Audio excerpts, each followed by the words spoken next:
blogger and writer. I write for several publications, PolicyBrunson.com, BlackAndMarriedWithKids.com. I work for Market Magazine and some upcoming magazines.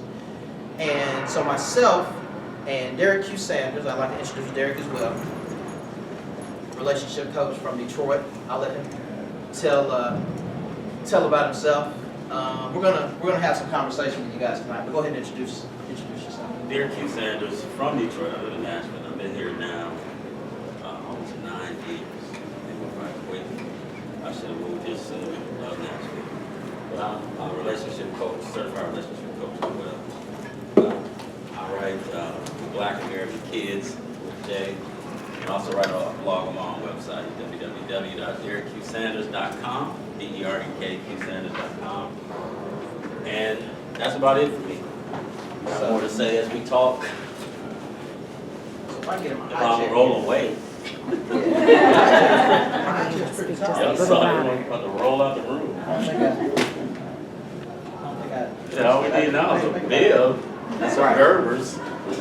There we go. We're getting there. All right. So, thanks again to everyone for coming. And we're going to talk about relationships tonight. This is a nice small crowd, so I don't want anybody to be shy. Brownie, I know you're not shy. I don't want anybody to be shy. We're just going to have some fun tonight. We're going to let it go wherever it goes. We'll start the conversation off and let you guys chime in as you like, and we're going to go from there. So, one of the questions that we get asked a lot, and was brought up in a forum that Derek and I are both in, was about men's expectations in marriage versus what women expect. So I'm recently married, right? My beautiful wife.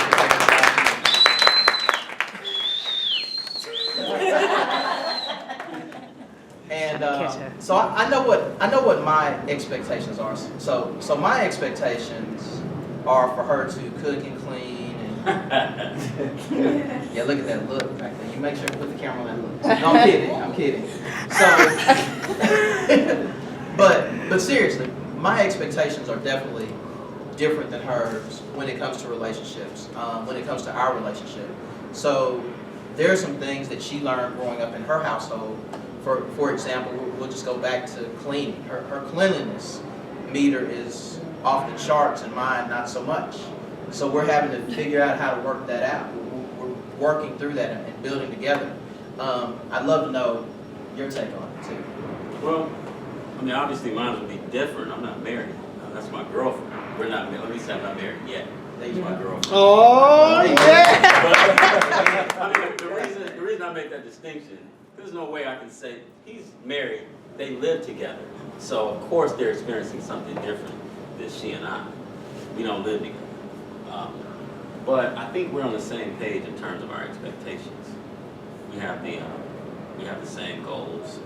We're on the same page as far as our faith. When it comes to money, when it comes to children, we have the same values. We have the same beliefs. So for us, I think that's actually that was one of the things that stood out to me about her, was that I didn't have to deal with a lot of the other nonsense that you normally have to deal with. I mean, it was simple stuff that I think even when I said to her, it was like she heard it but didn't hear it. And I'll tell her, I say, honey, you're easy to talk to. She didn't care. I could call her and say, hey, you want to go out to IHOP? And this is actually true. She's like, yeah, she wasn't even eating. She just wanted to go because I asked her to go. I asked her to go to the movies. She didn't even know what we was going to see. We went to see Iron Man. She didn't know who Iron Man was. And it shocked me because she asked me who the character was. I'm thinking, I thought it was a trick question. She really didn't know. She didn't care. She just wanted to go. So anyway, it was easy because, it wasn't, she didn't care if I took her to a 4-star restaurant or if it was a 1/2-star. So, and I don't care about stuff like that. So for us, it was just, I think we're on the same page when it comes to a lot of that. So I could dig into that and talk about that myself all day long. I love you, babe. She's still giving me that look for my comment at the beginning. But I'd love to hear what you guys think. So what do you guys? Yeah, definitely. Okay, I love Sinbad. He does a stand-up comedy on, before marriage and after marriage. And everything you're saying is what he said. He said, oh, They're going, whatever you want, babe, whatever. When you get married, things gonna change. So I like to throw that out. I'm single, not married. Is that true? Is because I had a cousin who got hoodwinked by his wife. She was cooking all these nice meals before they got married, and that stove never came on 15 years after they got married. Now, who are the married ladies in the room? Any other? Okay, so we got one. So, babe, you're gonna be the expert. So what do you think? Seriously, so what do you think about? Are things gonna change? Is there something I need to know? I believe how you start is how you finish. Like the same things you do in the beginning to get them is what you need to do to keep them, because it's false advertisement. I'm not going to sit up here and pretend to like something or pretend to do something that I don't intend to keep up. That's too much work on my part. I mean, you have to be your true, authentic self. I believe that's a relationship that is not going to fulfill its truest potential, because you're still putting on your representative. And then when you get married, you can only put on your representative for so long until your true natural self is going to come out, and it's going to be a difficult road the rest of your relationship. I like that. Guys, any thoughts? I think it depends on two. I mean, things progress in relationships anyway. You go from that initial stage where you all giddy and crap, you haven't had your first argument yet. And when I talk to those people, it's like, you still on cloud, and you're not even in reality yet. Y'all haven't had an argument. You don't even know if you like each other until you have an argument. Because you don't know how you deal with, how do we handle adversity? Because when you argue, you find out, you know what, they believe this, and I believe this, and can we come somewhere in the middle? Or, so you go through those different stages, your beginning stage, where it's the honeymoon phase and all of that stuff. I mean, even when you're dating, our relationship has changed since we've been dating. And you go through those initial stages, you go through the struggle, and those are the things when you look late, those are the things where you actually see what you really have. Just like one of my friends, he's been married almost 20 years now. And he was like, I love my wife. He said, I love her far more than I did when I first married her. Not that he didn't love her, but they've been through stuff. They've been through situations where they couldn't pay the rent, got put out the house they were renting, all that kind of crazy stuff. And they've been, their relationship has been tested. They've gone through the fire, and they're still together. 6 kids later. They got a kid in college and a kid in diapers. And he ain't that old. He's just like maybe 45. Well, actually, it'd be 45. And so, so you go through those different stages, and like your wife said, it's how things start out, and then your intentions. Because sometimes people do a bunch of junk because they're trying to win somebody over. I was honest with her up front. And I'm like you. I don't do stuff that I don't plan on continuing on through the relationship. I'm not going to open doors if I don't plan on continuing that throughout the relationship. So do you think that your friends, that their expectations changed over the course of their relationship, over the course of their years? Of course. He was like 20 something he got married. He was an immature young man. He's a father, a husband of almost 20 years, so of course his expectations changed, because he went from an immature young man to a mature man, now a father. So his expectations changed. His expectations of himself have changed. It sounds like, and ladies, you guys tell me if I'm wrong, but it sounds like throughout the process he also, I'm sure her expectations changed as well, obviously. I'm sure. But I think that he matured through some of that change, right? And they're able to grow together, and those expectations are able to work toward the same goal, like we talked about earlier. Any thoughts? Go ahead. I'm single. So with that being said, I do look at relationships and have seen a lot of relationships fail because of the lack of communication. And I believe as you develop, as you grow and evolve as a person, that has to be communicated to your spouse or to your partner, or I believe in marriage, I believe in partners and all that stuff. But that has to be communicated that hey, at 25, this was my expectation. But now I see myself changing and evolving, and now I expect something different from you as a 27-year-old person, because you're gonna change from year to year, to me, you know, and that has to be communicated. You can't sit and change without communication, because guess what? You're gonna either outgrow your mate and leave them behind, or you give them the opportunity to come up and grow with you. So with that being said, you can't change and evolve and just be quiet about your new expectations, you know, because it's different. Well, if those people are one, they should be changing and maturing together. But like you said, the key is communication. That's the biggest problem anybody has. When I talk to people, whether they're unmarried or married, that's the one common issue everybody. My sister called me, it's communication issues with her husband. If my sister-in-law called me, it's communication issues. Why men don't understand this?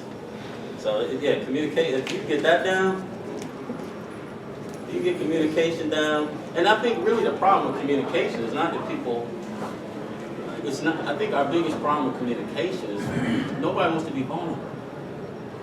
I don't really want to be honest with you because you can hurt me because I'm being real open with you. So I don't want to tell you.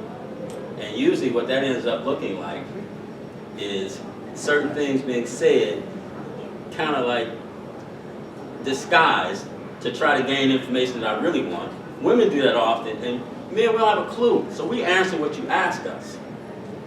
And then we gave you the right answer based upon what you asked, but that wasn't really what you were looking for. Mm-hmm. So now you're responding to us like we actually answered the question that you wanted to know, which we didn't because you didn't ask it. But nobody wants to be vulnerable. And it's like we have to be. Because the thing about it's like a double-edged sword. When you're vulnerable, you put yourself in a position to be hurt, but you also put yourself in a position to be loved. And you can't be loved without being vulnerable. And you can't be hurt without being vulnerable. So it's like, you have to. But the thing is, we have to trust the person that you're being vulnerable to. You definitely have to open yourself up. I want to go somewhere with that thought on communication. So a lot of the clients that I deal with say that men struggle with communication. I don't. I feel like I don't, right? I feel like we don't. If nothing else, whether or not I'm communicating well, I talk a lot. So, and I'm sure my wife will attest to that. So I'd love to hear what you guys think, especially single women, because you guys deal with so much different things out there in the world, in the streets, so to speak. So what do you guys think about how we communicate? Do we communicate well? Go ahead, Kim. Well, now that we're talking about communication, I think it may go a little bit back to two of the words I heard earlier that kind of piqued my interest. I heard hoodwinked and I heard intentions. And you find that a lot of times when you think that you've been hoodwinked with a relationship where someone completely changed, that may not actually be the case because their true intentions were always shown. It's sometimes our desire to see the stop sign, to hear the red, the sirens going off, but we are so, steadfast in what we want, our desires, our intentions, instead of what's best for us. We're still thinking about ourselves, and that's for men and women, so that you're doing things in order to get something, when you give, you should give, not expecting to receive it. And so the communication aspect is not there because you're not even being honest with yourself. And that's how people feel like they've been hoodwinked. It may be going fine, but we're pushing through, stop signs and red flags. And a person, if their intentions are based on themselves, it'll show in other actions that you may not be aware of. But if you take a step back and don't rush into things, you'll notice like a person who may be selfish or have selfish tendencies, if everything they do tends to revolve around them, if they're dishonest in the little things, it's going to be easier for them to be dishonest in the larger things.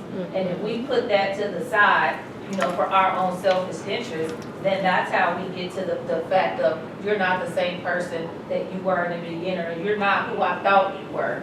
No, they're not who you thought they were. They are who they are. And you just, for whatever reason, you were unable to see it at that moment. So that's why I was just saying, do you guys think that sometimes we're not seeing it because our self-interest or because, you know, we really want to see the best in people and we hope that they'll change. I don't know what it is, we push through those stop signs and then we wake up and we're like, how did I get here? Who are you? And I also noticed, sir, you had a comment, you were about to say something. I want to hear what you had to say about communication. Well, your previous conversation and is that oftentimes I think we go back to communications in relationship. We say it's a communication issue, and my observation is that the communication is a symptom of the lack of trust, and literally, you know, in a relationship, it's two individuals, two organizations coming together with some common goal.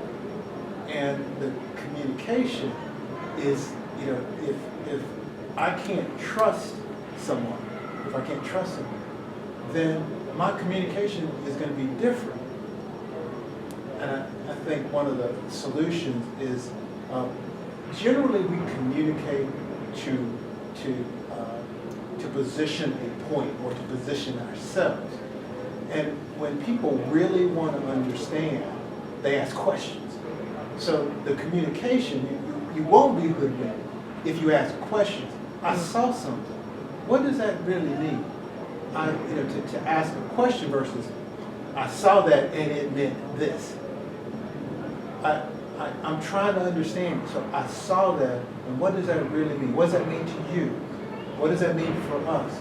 And really to ask questions. And I literally ask people, ask me questions, because that's not a judgment. That's really, you ask questions to get a better understanding. Anybody else? I think men communicate just fine. I think they just communicate differently. We like to talk. Women like to talk a lot. And so sometimes we have a hard time listening and paying attention to what's actually being said.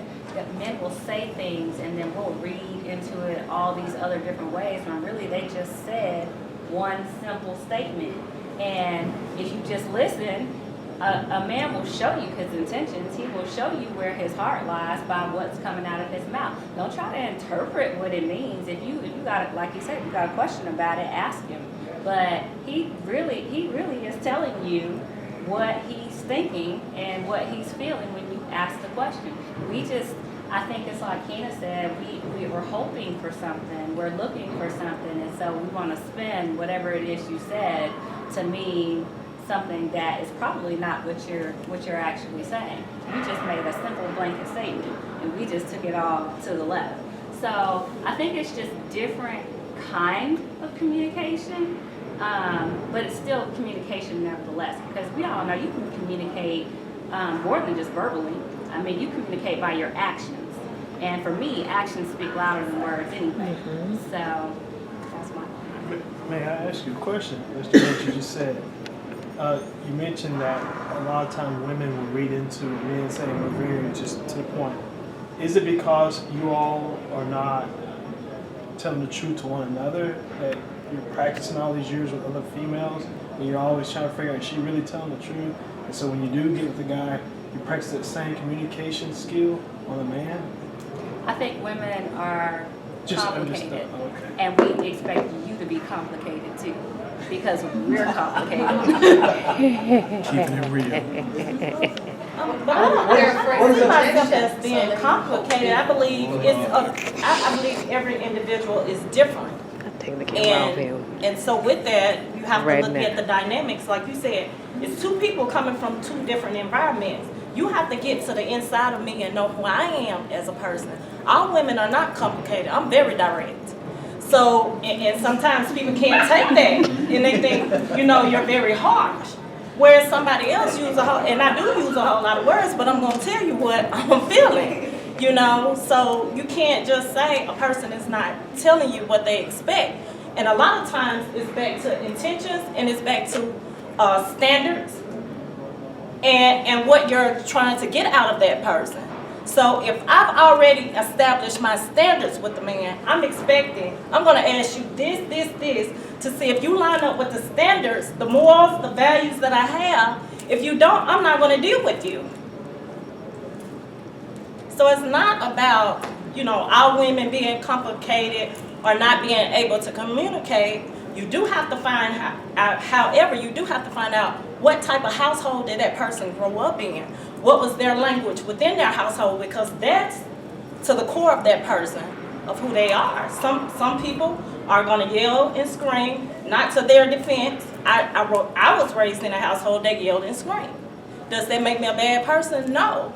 So when somebody comes into my life, because I'm a person who's trying to get away from that person, I will tell that person, I come from a household that was very passionate, and sometimes we shut down when we didn't want to talk no more, So you have to understand that, and you have to learn how to communicate with me. When I'm shutting down, why are you shutting down on me? Why are you quiet? Okay, if you're getting loud on me, why are you getting loud on me?